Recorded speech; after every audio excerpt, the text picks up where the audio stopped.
My name is Matthew Kane, and for as long as I can remember, I've been drawn to the flames, not in some reckless, dangerous way, but with a deep sense of purpose.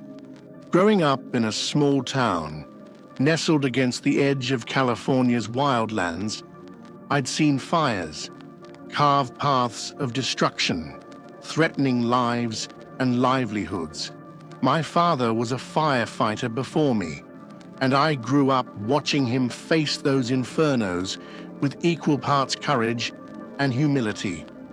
It wasn't just a job to him, it was a calling. When I turned 20, I followed in his footsteps, joining the California Department of Forestry and Fire Protection. For 22 years, firefighting became my life. I lived and breathed it.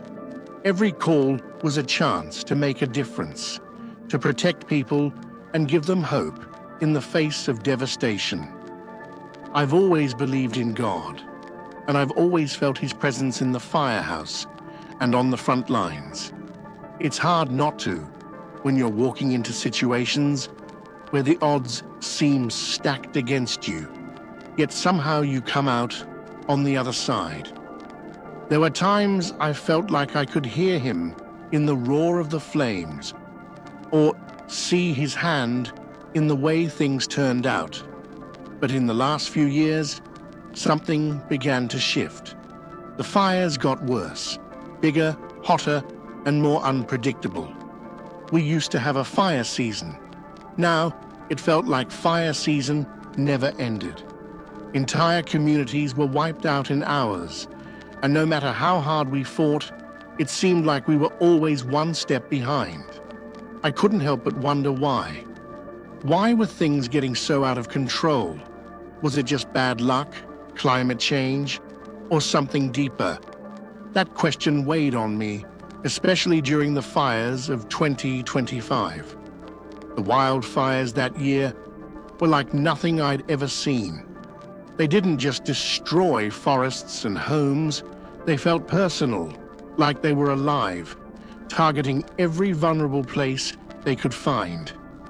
Even with decades of experience, I felt helpless, like I was fighting an enemy I couldn't see or understand.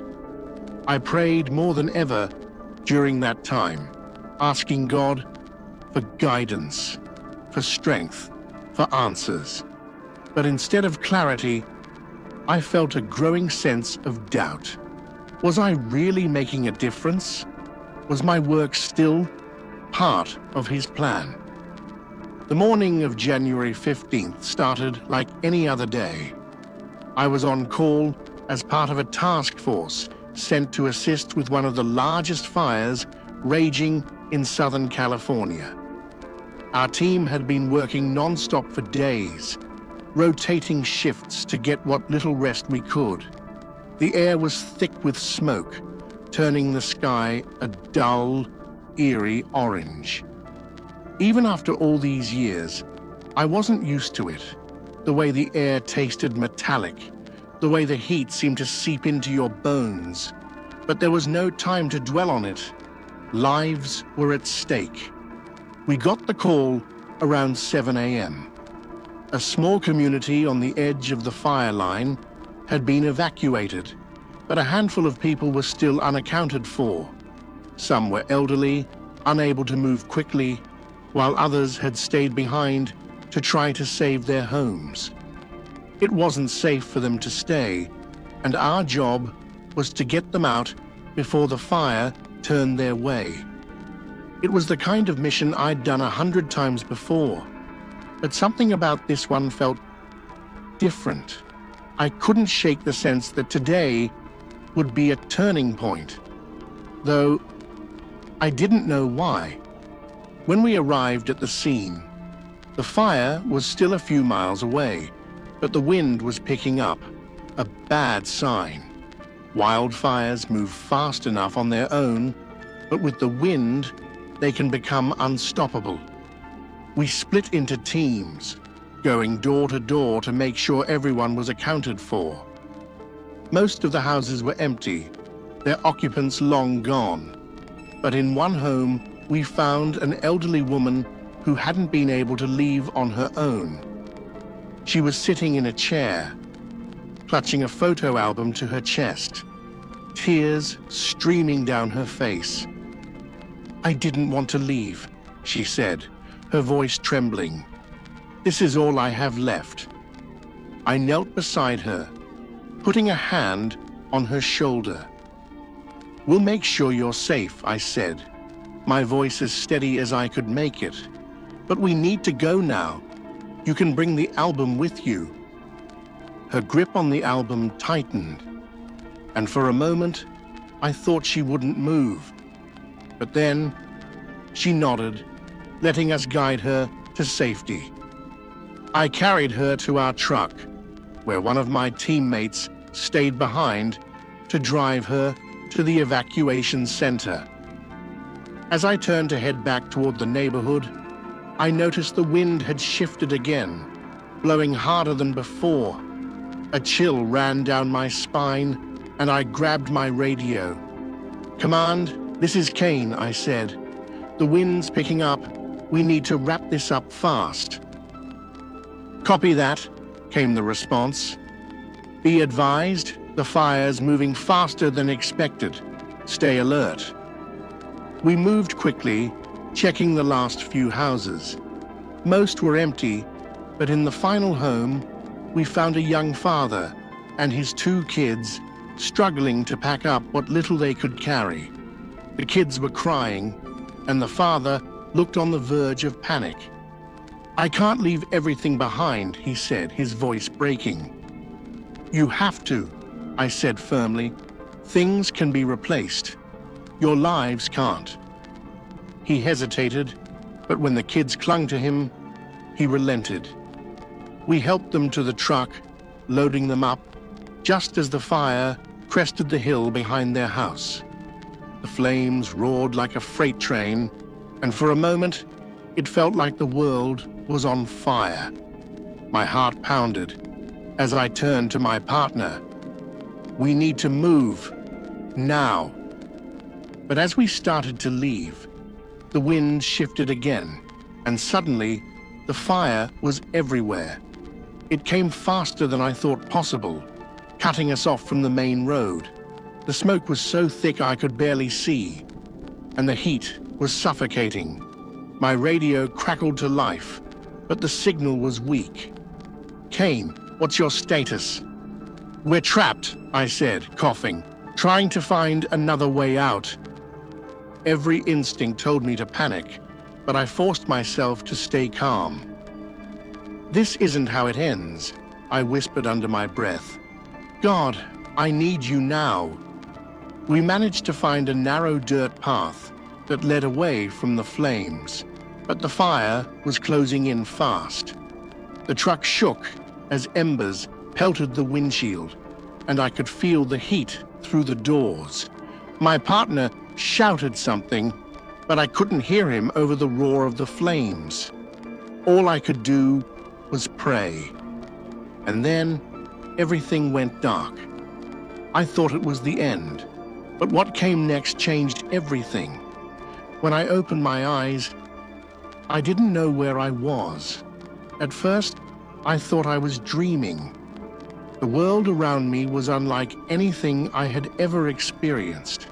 There was light, not the harsh artificial glare of hospital fluorescence or the flickering orange of fire, but a soft, radiant glow that seemed to come from everywhere and nowhere all at once.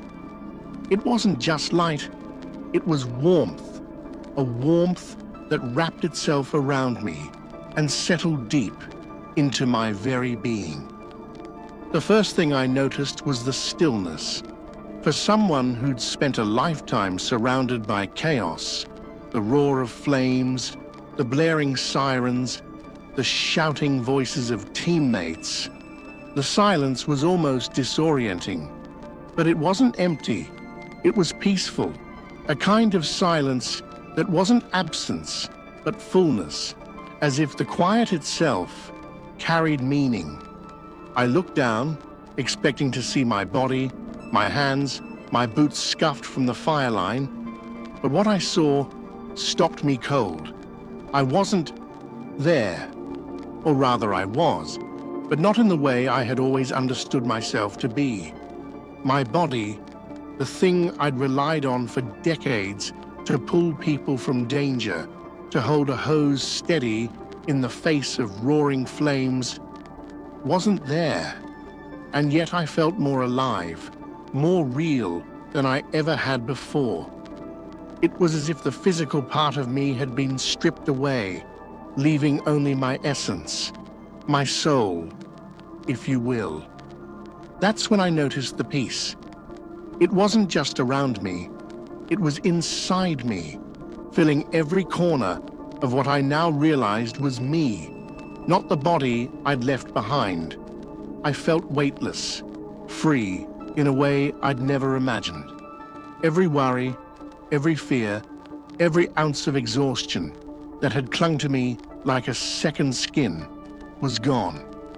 In its place was a stillness so profound it brought tears to my eyes, if I'd still had eyes to cry with. For a moment, I wondered if I was dead.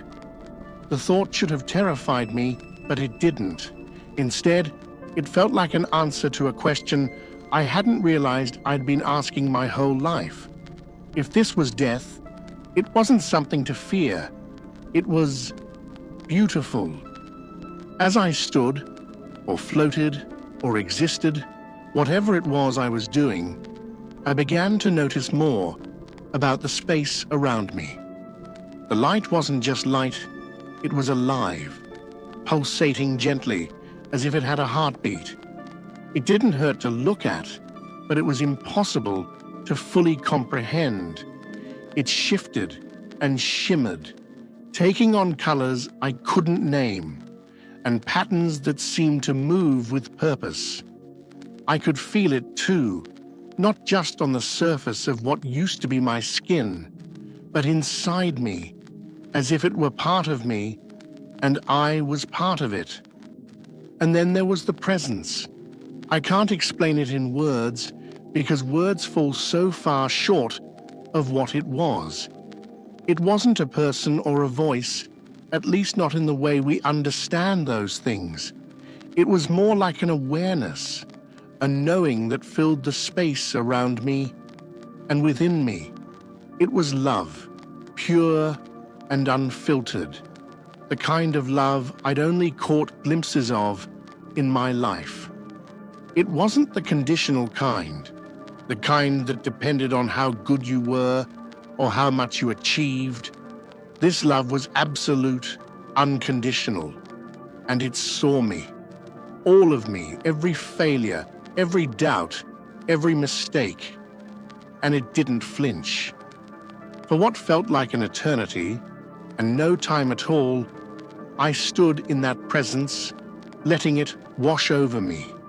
There was no judgment, no shame, no sense of being measured or found lacking. Instead, there was acceptance, the kind that doesn't just tolerate you, but embraces you.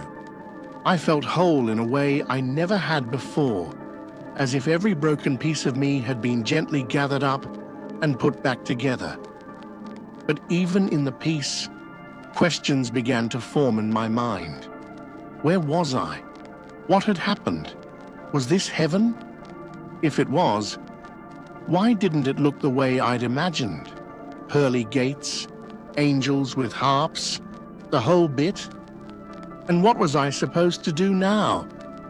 I didn't have answers, but I had the sense that they would come, that this was just the beginning. As I stood there, I began to see glimpses of the world I'd left behind. It was faint at first, like looking through frosted glass, but the more I focused, the clearer it became. I could see my body, slumped over, in the cab of the fire truck, smoke swirling around me as my partner shouted for help. I could see the paramedics arriving, their faces tense as they worked to revive me. It should have been unsettling, watching my own lifeless form from above. but it wasn't. I felt no attachment to it, no fear of leaving it behind. It was like looking at an old coat I'd outgrown. But as I watched, I began to notice something else. The fire that had surrounded us wasn't just flames and smoke, it was more. In the spiritual plane, it seemed alive, twisting and writhing like a living thing. And it wasn't alone. There were shapes in the fire, dark and shadowy, moving with purpose. They weren't human, and they weren't animals, but they carried an unmistakable malice. They seemed to feed off the destruction, growing stronger as the fire consumed more. I wanted to look away, but I couldn't. It was as if I was being shown something important, something I needed to understand. The world I'd left behind wasn't just a physical reality, it was layered, with a spiritual dimension that influenced everything we thought we knew. The fires, the destruction, the chaos. It was all connected to something deeper, something unseen but very real. Just as the weight of that realization began to settle on me, I felt the presence grow stronger, more focused. The light around me shifted, and I realized I wasn't alone anymore. Someone was approaching, though approaching isn't quite the right word. It was more like they were unfolding into my awareness, becoming more real with each passing moment. I turned, or at least I think I did, and saw him. He was unlike anything I had ever seen or imagined, yet he felt familiar, like I'd known him my whole life. His presence was both overwhelming and comforting, powerful and gentle. I didn't need to ask who he was. Deep down, I already knew. And then I saw him, the one I never expected to meet. When I saw him, I froze. There are moments in life when time feels like it slows down, when you're so overwhelmed by what's happening that it seems like the world itself has shifted. That's what this was, except it wasn't just the world that had shifted, it was everything.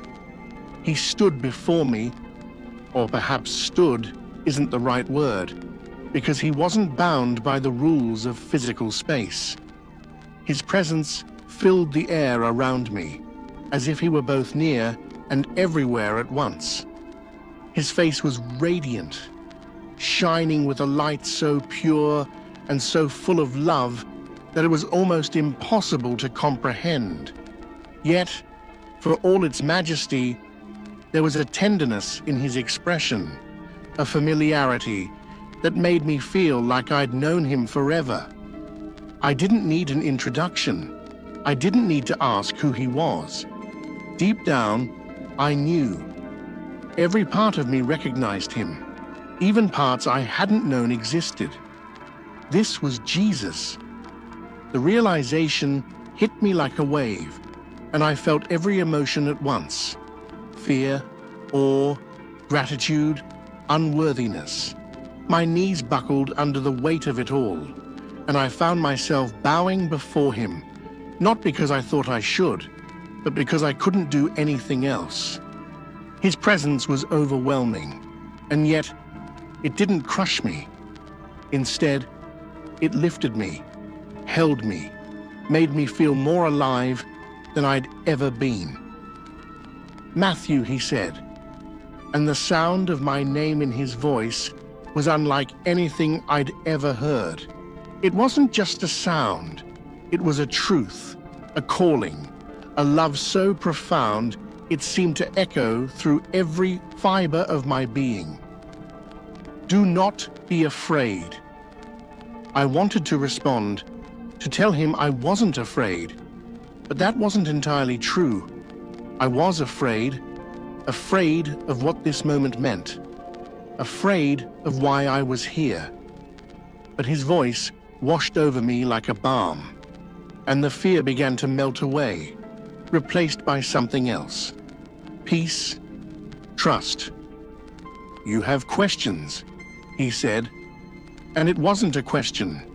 It was a statement, an acknowledgement of the storm that had been raging inside me. "Ask them." I looked up, my voice trembling. "Why am I here?" I asked. "Why me?" He smiled, a smile that carried infinite understanding and compassion. "Because I love you," he said simply, "and because you have a purpose." The words hit me like a lightning bolt. Purpose. I'd spent my whole life trying to live with purpose, to make a difference, to do something meaningful. But in the chaos of recent years, I'd started to lose sight of that.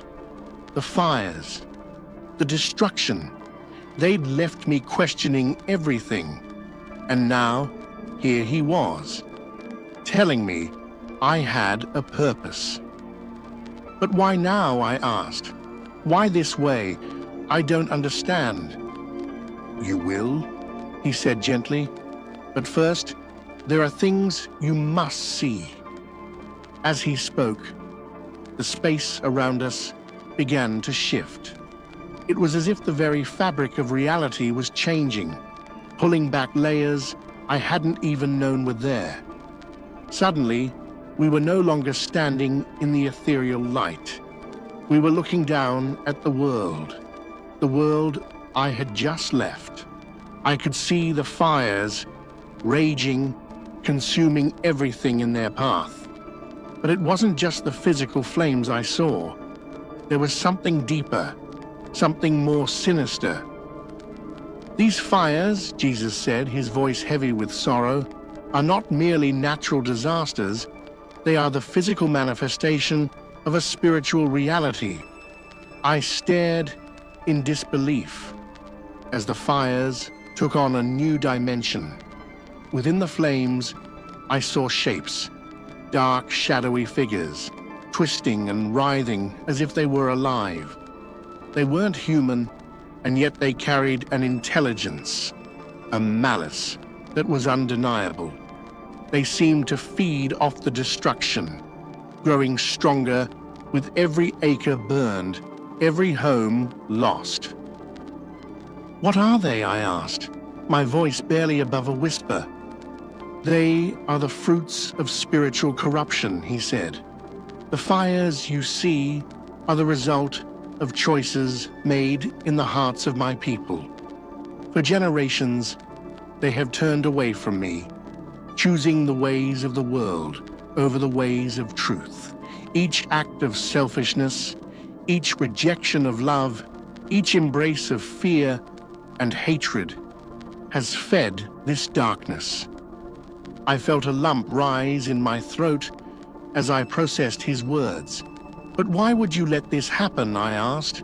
"Why would you allow so much pain and destruction?" His eyes met mine, and in them I saw both sorrow and hope. "Because I love them," he said. "Love does not force itself. It does not compel or coerce. It invites, it calls, it waits. The fires are a warning, Matthew, a call to return to me. They are painful, yes, but they are also merciful. They reveal what has been hidden, bringing darkness into the light so that it can be healed." I looked back at the fires, the shadows, the destruction. "And what am I supposed to do?" I asked. "I'm just one person. How can I make a difference in all of this?" He placed a hand on my shoulder, and the weight of his love was almost too much to bear. "You have a voice," he said, "and you have a story to tell. What you have seen here is not just for you, it is for the world. You must share it, Matthew. You must tell them the truth." I felt the weight of his words, the enormity of the task he was laying before me. "But what if they don't listen?" I asked. "What if they mock me, reject me?" He smiled again. that same compassionate smile that seemed to hold the universe. "Some will," he said, "but others will hear. And for those who do, your words will be the seed that begins to grow. It is not your job to control the outcome. It is your job to be faithful." I swallowed hard, the doubt still swirling in my mind. "Why me?" I asked again. "I'm not special. I'm not a prophet or a preacher. I'm just a firefighter." "That is why I chose you," he said, "because you are humble, because you know the value of service and sacrifice. You have been faithful with little, and now I am entrusting you with much." He looked at me with eyes that held both eternity and love. And then he said, "Matthew, this is what you must tell them." As I stood there, transfixed by the presence of Jesus and the gravity of his words, the world around us began to shift again. It wasn't disorienting or chaotic. It felt purposeful, like a veil being lifted to reveal what had always been there, but hidden from view. The fires I had seen before, the physical flames devouring homes and landscapes, came back into focus. But this time, I saw them differently. They weren't just fires. They were alive, pulsating with a darkness that seemed to breathe and grow as they consumed everything in their path. Within the flames, I could see shapes, shadowy figures, moving with sinister intent. They weren't physical beings, but they radiated malice and hunger. They fed off the destruction, gaining strength as the fires spread. It was a vision of chaos, but also of precision, as if these dark forces were orchestrating the devastation with a purpose. "These are not just wildfires," Jesus said, his voice cutting through the vision like a beam of light. "What you see is the reflection of a deeper spiritual reality." I turned to him, my heart pounding. "What do you mean?" I asked, though I already felt the weight of the answer forming in my chest. "Matthew," he said, his eyes filled with both sorrow and compassion, "these fires are the result of a world that has turned away from me. They are not merely accidents or natural disasters. They are manifestations of choices made over generations. Each flame you see represents more than physical destruction. It reflects spiritual apathy, disconnection, and the pursuit of self over truth." As he spoke, the vision shifted again. I saw scenes of everyday life, people rushing through crowded cities, their faces buried in their phones, families sitting in silence, each person absorbed in their own screen, churches filled with people going through the motions of faith but lacking the passion and purpose that true worship brings. It wasn't just apathy I saw. It was something deeper, a sense of emptiness that had seeped into every corner of society. "This is the spiritual landscape of the world," Jesus continued. "The fires you fight on the ground are fueled by the fires in the hearts of my people, fires of greed, fear, anger, and pride. These forces create the conditions for destruction, both physical and spiritual." The weight of his words pressed down on me, and I struggled to make sense of it all. "But why?" I asked. "Why would people choose this? Why would they turn away from you?" "It is not always a conscious choice," he said gently. "Many do not reject me outright. They simply allow other things to take my place. They prioritize comfort over conviction, entertainment over engagement, and self-interest over sacrifice. Over time, these small compromises create a separation, a distance that grows until the truth is no longer visible. The vision shifted again, and I saw the fires spreading across California, consuming everything in their path. But now I could see the connection between the physical and the spiritual. Each blaze seemed to be anchored to a point of darkness, a place where spiritual corruption had taken root. In some areas, the darkness was so thick it was almost tangible, pulsating with an energy that felt oppressive and cold. "What can be done?" I asked, my voice trembling. "How can we stop this?" Jesus turned to me, his expression both hopeful and firm. "Not all is lost," he said. "There are still points of light, places and people who remain faithful, who live in love and truth. These lights push back the darkness, creating spaces where the fires cannot take hold." As he spoke, the vision shifted once more. This time, I saw small pockets of light scattered across the state. In these places, the fires struggled to advance. The flames were still present, but they burned less fiercely, as if held back by an invisible barrier. I saw families praying together, communities coming together to serve and support one another, and individuals choosing to live with integrity and purpose despite the chaos around them. "These lights represent my people who have not forgotten me," Jesus said. "Where they stand firm in faith, the forces behind the fires cannot gain a foothold. Their love, their prayers, their commitment to truth create a spiritual shield that protects not just them, but those around them." I felt a surge of hope as I watched the points of light, holding back the darkness. But it was tempered by the realization of how few they were compared to the vastness of the fires. "Is it enough?" I asked.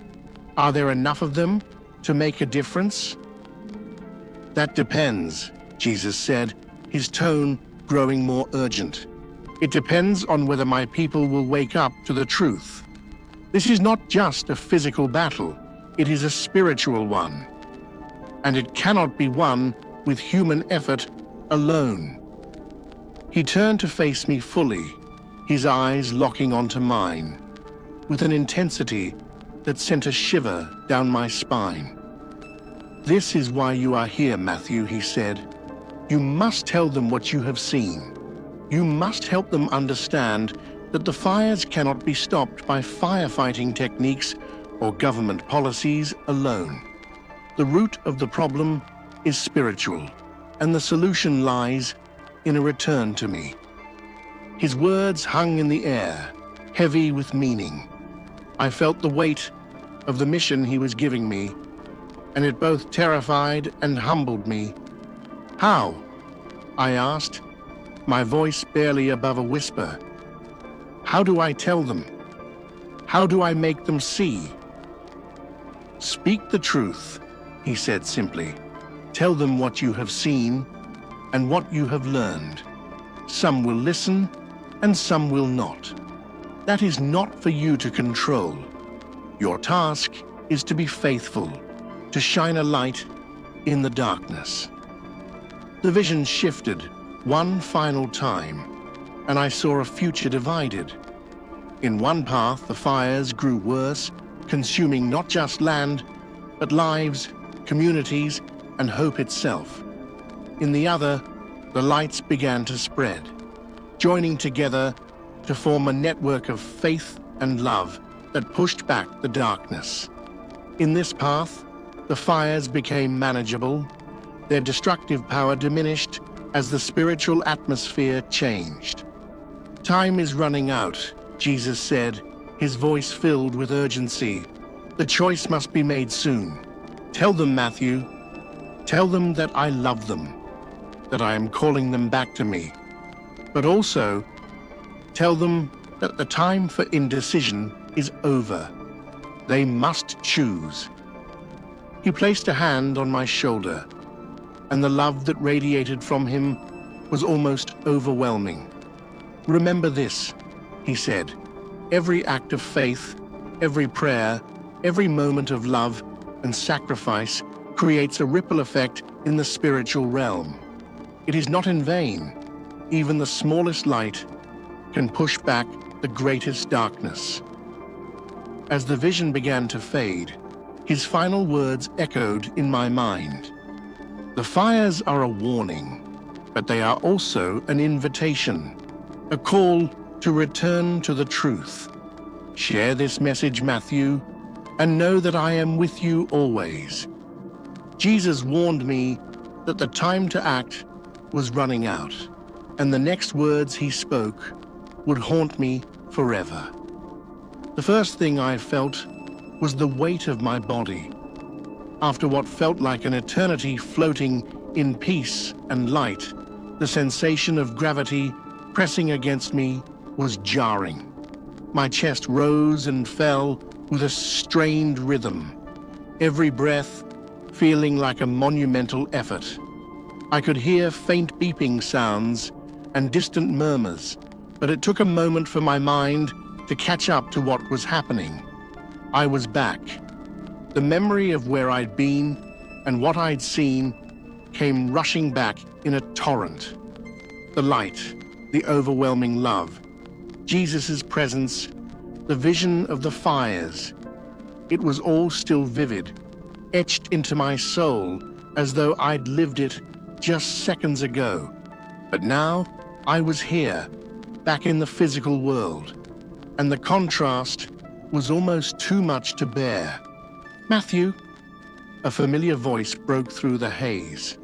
My wife, Emma, was standing beside the hospital bed, her hand clutching mine tightly. Her face was pale, her eyes rimmed with red as if she hadn't slept in days.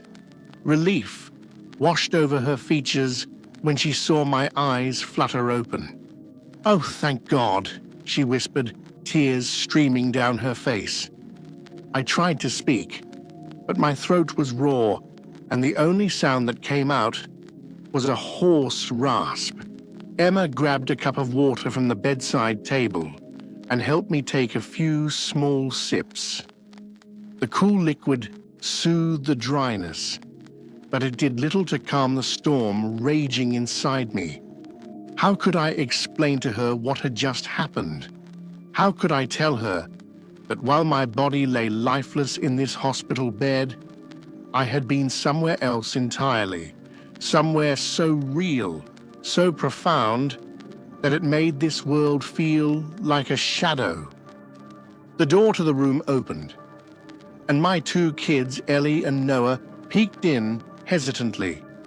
Seeing their small faces filled with worry and hope brought a lump to my throat. "Daddy," Ellie said softly, her voice trembling. "I'm okay," I managed to croak, forcing a small smile. It wasn't entirely true. I wasn't okay, not yet, but I needed to reassure them. They rushed to my side, their little hands gripping mine, as if they were afraid I might disappear again.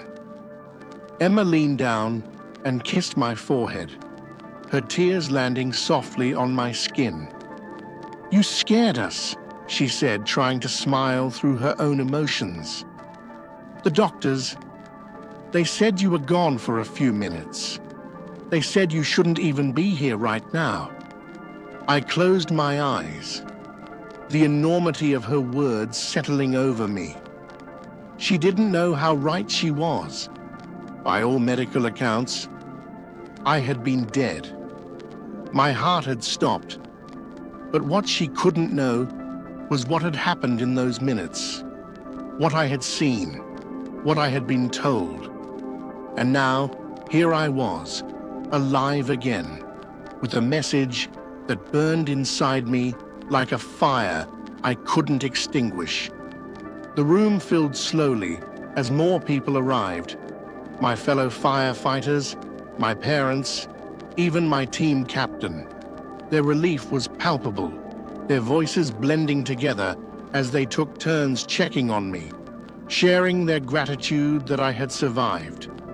I tried to focus, to engage with their words, but my mind kept drifting back to the vision, to the words Jesus had spoken to me. You must tell them. The weight of that command settled heavily on my chest. Later that evening, when the room had cleared out and it was just Emma and me, she sat down beside me, her expression filled with both love and concern. "Matthew," she said gently, "there's something different about you. I can see it in your eyes. What happened while you were gone?" I hesitated, my heart pounding in my chest. How could I begin to explain what I had seen? Would she even believe me? Would she think I was delirious from the trauma? But I couldn't keep it inside, not from her. If anyone deserved to know the truth, it was my wife. Taking a deep breath, I began to speak. My voice was shaky, my words faltering at first, but as I continued, they began to flow more easily. I told her about the light, about the peace and love I had felt. I told her about Jesus, how he had appeared to me, how his presence had filled me with a sense of wholeness and purpose I'd never known before. I told her about the vision, the fires, the shadows, the spiritual battle I had witnessed, and I told her about his command, his call for me to share what I had seen. Emma listened in silence, her eyes never leaving mine. I expected doubt, maybe even disbelief, but what I saw in her expression was something else entirely. It was understanding. When I finished, she took my hand and squeezed it tightly. "Matthew," she said softly, "I believe you." Tears welled up in my eyes at her words. "You do?" I asked, my voice cracking. She nodded. "I don't know how to explain it, but I can feel it. What you're saying, it's true. I can see it in you. You're not the same man who left for work that day." Her words gave me the courage to take the next step.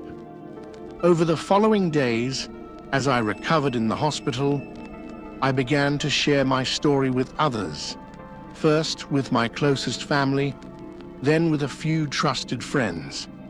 Each time, I felt the same fear, the same uncertainty about how they would react. But to my surprise, most of them listened with open hearts.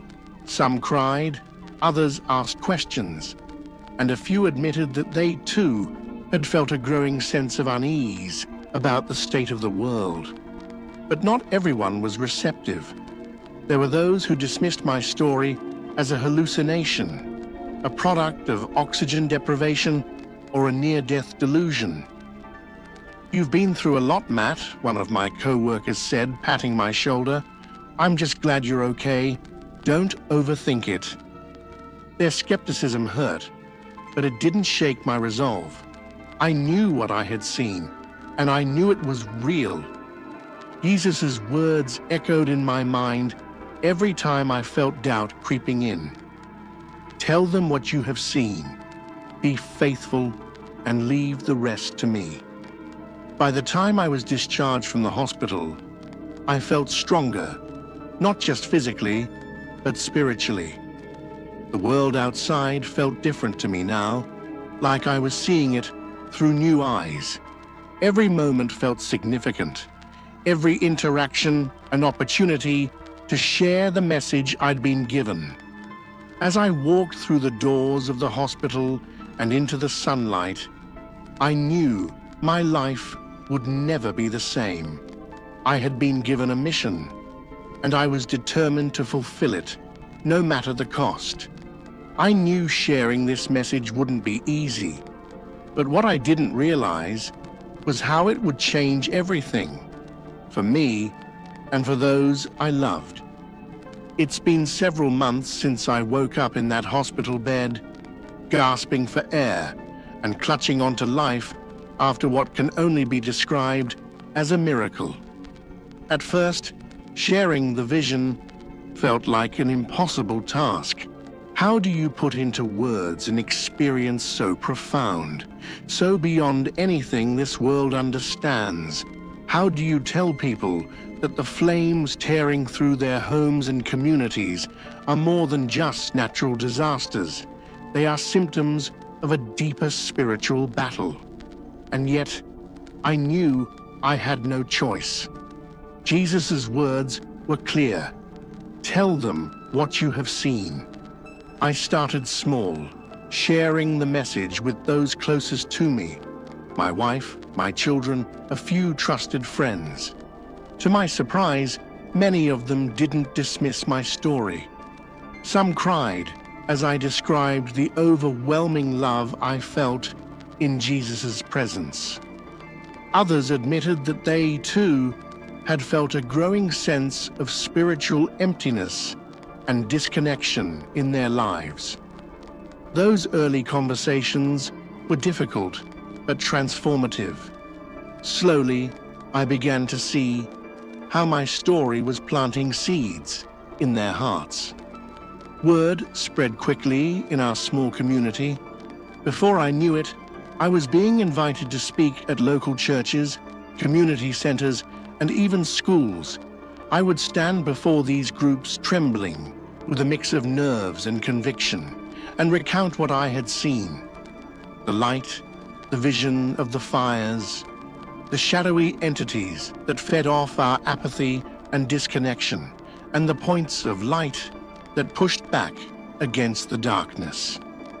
Each time, I emphasized the most important part of the message. The fires are a warning, but they are also an invitation. We are being called to return to faith, to love, and to truth. At first, not everyone believed me. There were skeptics, of course, and some who outright mocked what I had to say. "Matthew, you've been through a traumatic experience," they would say. "Your mind's just trying to make sense of it all." I didn't argue with them. I couldn't force anyone to believe what I had seen. But I kept telling the story, trusting that the truth would resonate with those who were ready to hear it. And it did. Slowly but surely, I began to see the ripple effects of the message. Families who hadn't prayed together in years began setting aside time to connect with each other and with God. Churches that had become more about programs and less about purpose reopened their doors for extended hours of worship and prayer. People who had once been consumed by fear, anger, or selfishness started reaching out to their neighbors, offering help and encouragement. It wasn't just about religion. It was about faith in action, about living with intention and love. The most incredible part was seeing how these small acts of faith and kindness began to transform entire communities. In the places where people chose to come together in love and truth, the spiritual atmosphere changed. The darkness that had once felt so heavy and oppressive began to lift, replaced by a sense of hope and renewal. Even the physical fires, though still devastating, seemed less overwhelming in these areas, as if the spiritual light was pushing back against the destruction. My own life changed in ways I never could have imagined. Sharing this message brought me closer to my family, my friends, and my community. But more importantly, it deepened my relationship with God. The doubts and fears that had plagued me before the experience were replaced by a sense of peace and purpose. I didn't have all the answers, and I didn't need them. I knew I was walking the path I was meant to walk, and that was enough. Of course, it hasn't been easy. There are still days when the weight of the message feels overwhelming, when I question whether I'm doing enough or whether it's even making a difference.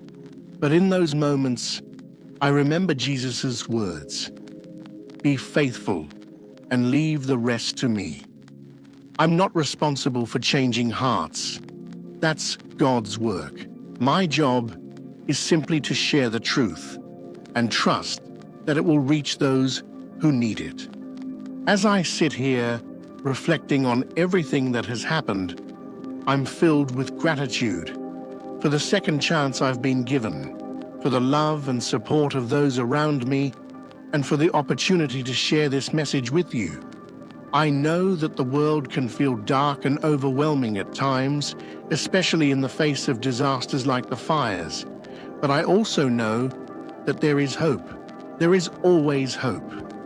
No matter how dark the world may seem, there is always light. And it starts with us. The time to choose is now. We each have the power to be a point of light in the darkness, to push back against fear and apathy with love and faith. It doesn't take grand gestures or perfect lives. It starts with small choices, a prayer, a kind word, a moment of selflessness. Those choices ripple outward, creating change in ways we may never fully see or understand. So I'm asking you, no, I'm urging you to consider your own life. Where is your light? What can you do to shine brighter, to bring hope and love to those around you? It's not too late. As long as there is breath in your lungs and love in your heart, there is time to make a difference. Thank you for listening to my story. It hasn't been easy to share, but I know it's what I was called to do. If this message resonated with you, I ask you to do one thing: share it. Share it with your family, your friends, your community. Let it spark conversations, inspire action, and bring people together. And if you found this video meaningful, please like, subscribe, and share it. Together, we can spread this message of hope and faith to those who need it most. God bless you. And remember, no matter how dark things may seem, there is always light. Be the light.